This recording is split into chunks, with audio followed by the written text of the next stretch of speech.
The tent smells like ether and silver nitrate. Tombstone, Arizona Territory, 1881. A man sits on a wooden stool with an iron brace clamped behind his skull. The photographer ducks under the black cloth, raises one hand, and counts. 3 seconds, maybe 4. The plate is exposed. And the man does not smile. He could have. The camera was plenty fast. He chose not to. You have heard the easy explanation your whole life. The cameras were too slow. A smile would blur. It is also dead wrong. Now, before we go any further, tap that subscribe button. You will not want to miss where this leads. The real reasons nobody smiled go deeper than any slow camera excuse. They reach into the economy, the social code, the nearness of death, and the weight people placed on the only image of their face that might ever exist. Here are 12 of them, drawn from the photographers, the chemistry, and the words people actually left behind. Number 12. The cameras were fast enough to catch a smile by the 1860s. This is the myth that props up the whole easy story, and it collapses the moment you check the dates. Yes, the earliest Daguerreotype portraits in 1839 and 1840 required exposures of a full minute or more. That is genuinely long. That is why studios used iron braces to keep sitters rigid. But the technology moved fast. The Petzval lens and chemical accelerators cut portrait times to a few seconds by the mid-1840s. Wet plate collodion, introduced by Frederick Scott Archer in 1851, dominated frontier photography from the 1850s through the 1880s. Exposure times dropped to a few seconds. In strong sunlight, under 1 second. By the time the Wild West was in full swing, a photographer could freeze a laugh, a flinch, a shout. The camera was not the problem. The people in front of it made a choice. Number 11. A single photograph could cost a working man a full week of wages. A daguerreotype in the 1840s ran roughly $2 to $5. A laborer earned about $1 a day. That means a single small portrait could swallow an entire week of wages for a working man. Even by the 1860s and 70s, when tintypes dropped to as little as 25 cents and cartes de visite cost a few dollars per dozen, a photograph was still something you saved for, something you dressed for, something you rode half a day into town for. Frontier families planned a sitting the way they planned a purchase of seed or livestock. It was a line in the household budget, not a whim. You did not sit down and waste that kind of money on a grin. You gave the camera your best, your most composed, the version of yourself that was worth what you paid. Number 10. Most people on the frontier sat for a photograph one in their entire lives, maybe twice if they were lucky. Many never sat at all. Think about that for a moment. Entire lives lived and lost without a single image to prove the person existed. No record of their face, no proof for the grandchildren. When a family did scrape together the money and make the trip to a photographer's studio, they understood what they were doing. There was no second take, no do-over, no phone full of backups. This was your one chance to leave a record that you had walked this earth.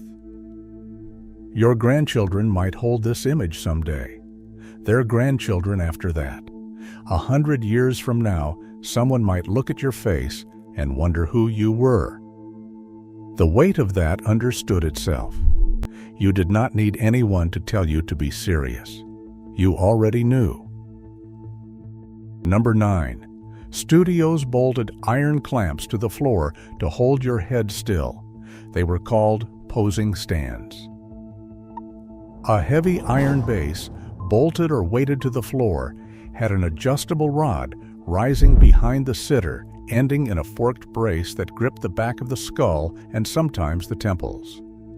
Some had additional arms to steady the shoulders. They were not comfortable. They were not gentle.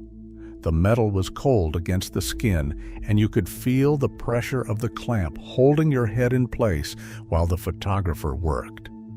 They existed because even a small movement during those few seconds could blur the plate. A blurred plate meant wasted chemistry, wasted glass, and wasted money. Nobody was going to pay again because you fidgeted. The clamp held you in place, and the photographer told you when to breathe. If you have ever wondered why every face from that era has the same rigid, locked quality, this is part of the answer. They were physically braced for it. And once you were clamped into an iron stand in a hot tent that reeks of chemicals with a photographer counting down the seconds, a casual smile is the last thing on your mind. Number 8.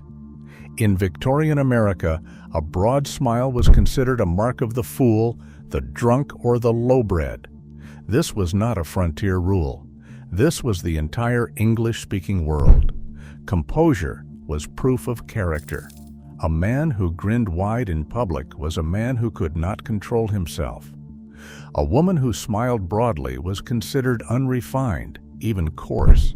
Self-discipline meant a set jaw, level eyes, and a closed mouth.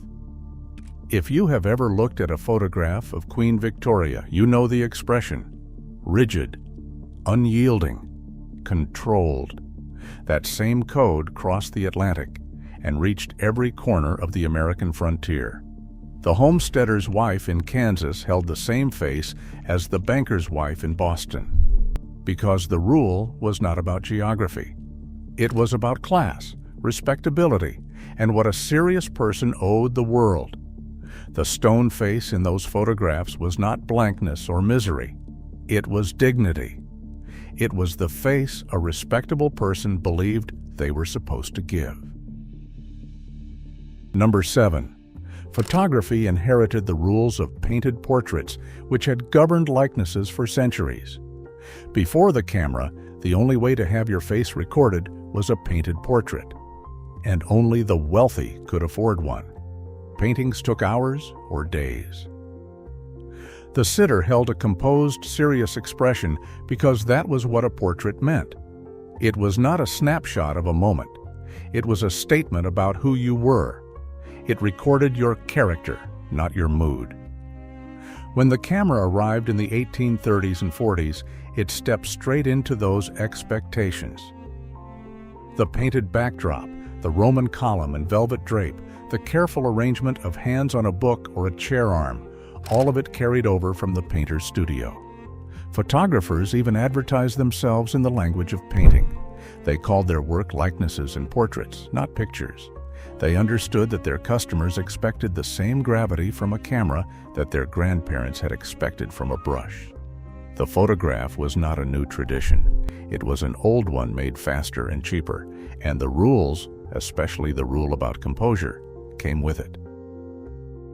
Number 6. Mark Twain himself warned that a smile in a photograph would damn you forever. In 1906, Twain wrote that a photograph is a most important document, and there is nothing more damning to go down to posterity than a silly, foolish smile caught and fixed forever. He was not joking. He meant every word. And he was reflecting an attitude that millions of Americans shared. The face you gave the camera was the face your descendants would judge you by. You did not hand them a grin. You handed them gravity. Number 5. Civil War soldiers lined up for tintypes before battle, not after, because they knew they might not come back. Itinerant photographers set up tents and wagons near the camps. Lines of men waited their turn. A private in the Union Army earned $13 a month. A tintype cost 25 cents to $1. That was real money from a man who might be dead by Wednesday. He sat on a camp stool in a canvas tent that stank of collodion, squared his shoulders, and gave the camera the face he wanted his wife and children to remember if the worst happened. He did not smile because this was not a celebration. It was a farewell he hoped would never be needed. More than 600,000 men died in that war. For many families, the tintype was all that came home, slipped into a letter, pressed into a locket, held by a woman who would never see that face alive again. Some of those tintypes are still in family collections today, passed down through 5 or 6 generations. The soldier's great-great-grandchildren holding a face their ancestor composed in a tent before a battle he might not survive. That is the weight a frontier photograph carried. And that is why no one in it is smiling. Number 4. Families routinely photograph their dead because no picture had been taken while they lived. Post-mortem portraiture was one of the most common uses of a camera in 19th century America. A dead child dressed in clean clothes, eyes sometimes painted onto the closed lids, held in the mother's arms or propped in a small chair. Sometimes the photographer arranged toys or flowers around the body. Sometimes the whole family sat together, the living and the dead in one frame, because this was the only time all of them would ever appear in the same photograph. It was not strange to them. It was not morbid. It was the last chance to hold on to someone. The only proof this small person had drawn breath. Families paid for these portraits the way we pay for headstones. As a final act of love, as a refusal to let someone disappear entirely. Thousands of these images survive in archives and antique shops across the country. If you have ever sorted through an old family album, you may have held one without knowing it. The child who looks too still. The infant whose mother's grip seems a little too careful. Those images remind us what a photograph meant in a world where death could take a child before anyone thought to make an image of them alive. Number 3. The frontier photographer hauled a full darkroom by wagon across open country. Wet plate collodion had to be developed within minutes of exposure before the chemicals dried on the glass. That meant the photographer needed a dark space, running water, bottles of silver nitrate and iron sulfate, trays, glass plates, and a steady hand, all within steps of the camera. On the frontier, that dark space was a converted wagon or a canvas tent pitched in the dust. The photographer mixed his own chemicals. He cut and coated his own glass. He worked in stifling heat under black cloth, breathing fumes that burned the throat and stained the fingers. It was skilled, physical, dangerous work. And the men who did it on the frontier did it in places where a broken bottle of silver nitrate could not be replaced for weeks. Camilla Sidney Fly, the tombstone photographer whose gallery sat right beside the lot where the Earps and the Clantons fought on October 26, 1881, hauled his equipment into the Sierra Madre Mountains of Mexico in 1886. He sat across from Geronimo during the surrender negotiations with General George Crook and made some of the only field photographs ever taken of armed, still hostile Apache warriors. Men who had not surrendered, men who could have killed him where he crouched behind his camera. Not one of them is smiling. Neither is Fly. Number 2. The only confirmed photograph of Billy the Kid fooled an entire industry into getting a dead man wrong. Around 1879 or 1880, a young man named Henry McCarty sat for a tintype. It is the single authenticated image of him. A small ferrotype roughly 2 by 3 inches. He stands with a Winchester rifle and a revolver on his hip, wearing a slightly rumpled hat and what appears to be a faint half-smile, one of the rare exceptions. But tintypes produce a mirror image, reversing everything left to right. The gun appeared on his left side. For over a century, writers, historians, and filmmakers looked at that flipped plate and concluded that Billy the Kid was left-handed. Books were written around the claim.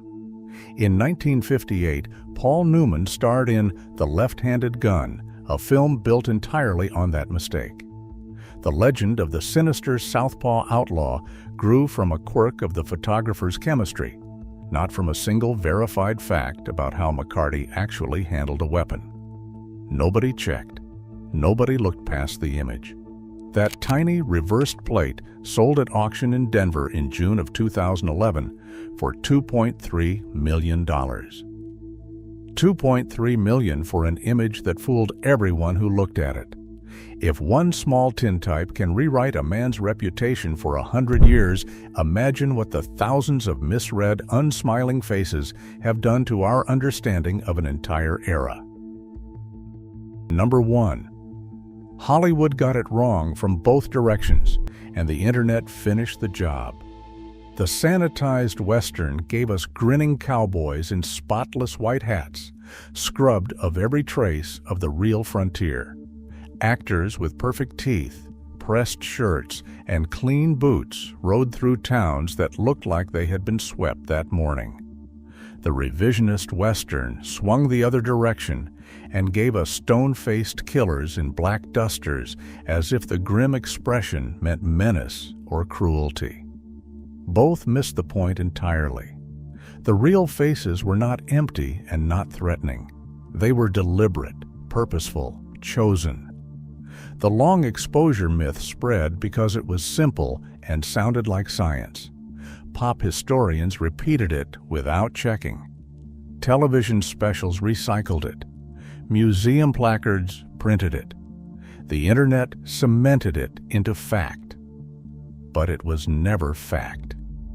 It was a shortcut that made the story smaller and less human than the truth. The people in those photographs were not frozen by slow cameras, and they were not hiding rotten teeth. They gave the lens their steadiest, most dignified face because a portrait was sacred, because a smile was considered foolish, because the image might be the only proof they ever walked this earth, and because they lived close enough to death to understand what that meant.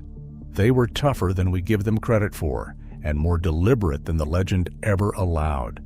We take thousands of photographs now.